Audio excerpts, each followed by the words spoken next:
Hey guys, welcome back. Hope you had a good day today. Good day for me, blah, blah, blah. Let's just get into what I wore today. I went with a discontinued, somewhat expensive, not ridiculously expensive, but somewhat expensive, especially for the price you used to be able to get it for. Uh, Somewhat hard to find, but not near uh, impossible. You can find it. You just usually on eBay. Um, and that's OP Blend, Ocean Pacific Blend, uh, which is actually the actual OP Blend for Men. Uh, First off, let's talk about the bottle. I told never liked this bottle. It's got this like silicone kind of rubbery thing over the bottle, and it's starting to show a crack in there. The atomizer is crap. It's actually broken there. And to spray it, you've got to tip it upside down or sideways. Sometimes it just has a hard time coming out like this. I think it wasn't much of a spray. The sprayer's not very good. But gimmicky. But it does work. So that's a plus. uh, geez, this stuff is nice. Let's get into it, though. Let's get into it. This has notes of citrus and cedar, florals, moss, blah, blah, blah. Uh, what do you get when you first, how do I apply it? I put a couple in my moisturizer, kind of do the downward. I went like this to get the good spray of it, kind of, and got a bit of it in the back.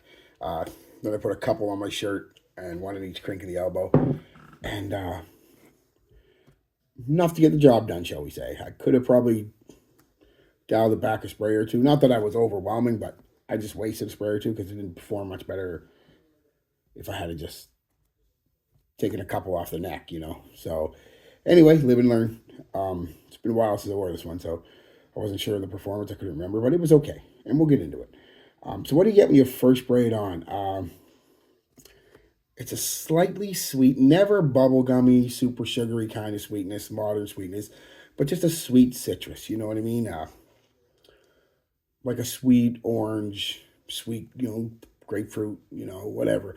A sweet citrus with a soft, peppery spice. Sweet citrus and some florals with a soft, peppery spice, something spice like. Uh, and that's kind of the opening. Uh, and it lasts a little while. The mid starts to come in, and there's a somewhat earthy, spicy kind of vibe to it. Again, the florals are giving it that. A little bit of vetiver's in there. I pick up on, and the base is again a slightly peppery, woody cedar with a clean musk dry down. If all that sounds familiar, it should. It's your atypical Italian cologne style fragrance. Uh, when I tell you what I think it is, and a lot of people think it's compared to, you'll see what I mean. Um, so a very simple progression in this fragrance, but not unpleasant. It's not going to set the world on fire, but it's not an unpleasant kind of progression, kind of smell. It's very nice. So what is it at the end of the day? It's classic Italian cologne. Sweet citrus, florals, soft spice, and woods. Very pleasant, very easy to wear any time of the year. Be perfect for the summer, though. Most of them Italian colognes are. Uh, so what does it remind me of? It reminds me of Dolce & Gabbana, uh, Salvatore Ferragamo. Uh, oh, what the hell was the name of that one? I got it right here. Hold on a second. Uh, Salvatore Ferragamo, Aqua Essenziale. I mean, them kind of colognes, right? Uh, the Italian type cologne, the classic Italian. And it's very nice, very nice. Does it smell exactly like those two? No. But if you had to release this, if Dolce & Gabbana had to release this as, I don't know, a flanker to the Dolce & Gabbana line, you wouldn't even bat an eyelash. Oh, yeah, no, I see. That's the similarities there. Maybe like a cologne fragrance or a fresh fragrance, because it's a little fresher. uh, or even a sport kind of fragrance, nobody would have batted an eyelash. It would have been, yeah, no, that's definitely Dolce & Gabbana. So yeah, so it's very nice, very, very, very nice. Um, Performance, not bad actually, not bad. Now that might be the fact that this is now, once I get this, 2002, so 22 years old now. Yeah, so that might help with the performance. But not bad actually. I got about an hour, a little bit more of a solid projection, about an arm's length out there. Then it comes in, gives you a nice wide uh, or a fragrance bubble, whatever you want to call it, for a solid 3 hours. Then you get a couple hours of a nice skin scent. And then it's really light skin scent for a little bit after that. But I'd reapply after that. So, 6 hours. Not bad. Um, Compliments. I never get any compliments. I didn't go anywhere today just to work. But this has gotten me compliments in the past. Fragrances like that have gotten me compliments in the past. I'm sure you in the past got some from Dolce & Gabbana and all them other types of fragrances like that. So it'll get you compliments. It's perfectly fine.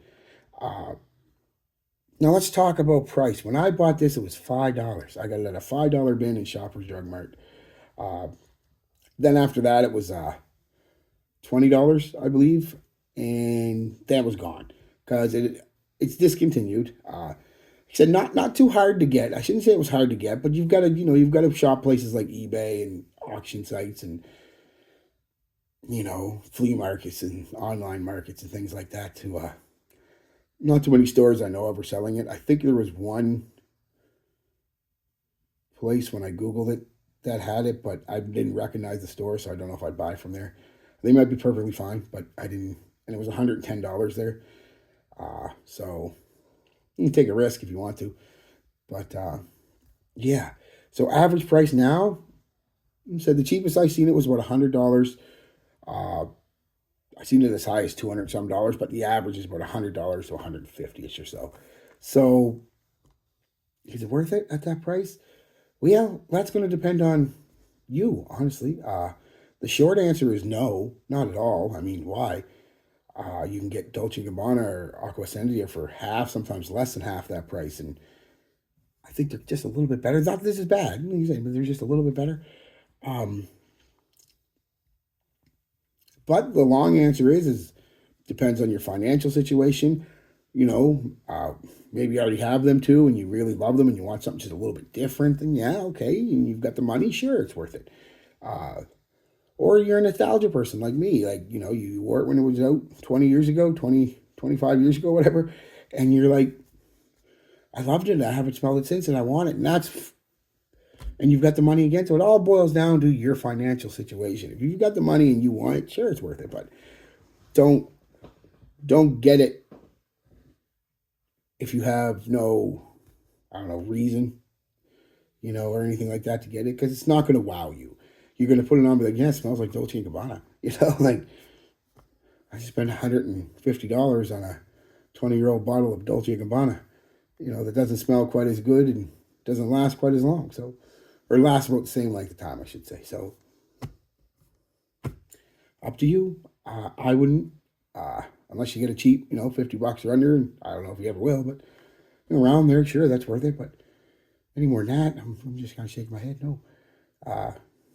But then I have it, so I don't have that nostalgia vibe for it. You know what I mean? If I want it, I can get it. I have it. So maybe if I had that nostalgia vibe, because I have the money, maybe I would. But I just, yeah, no, I don't know.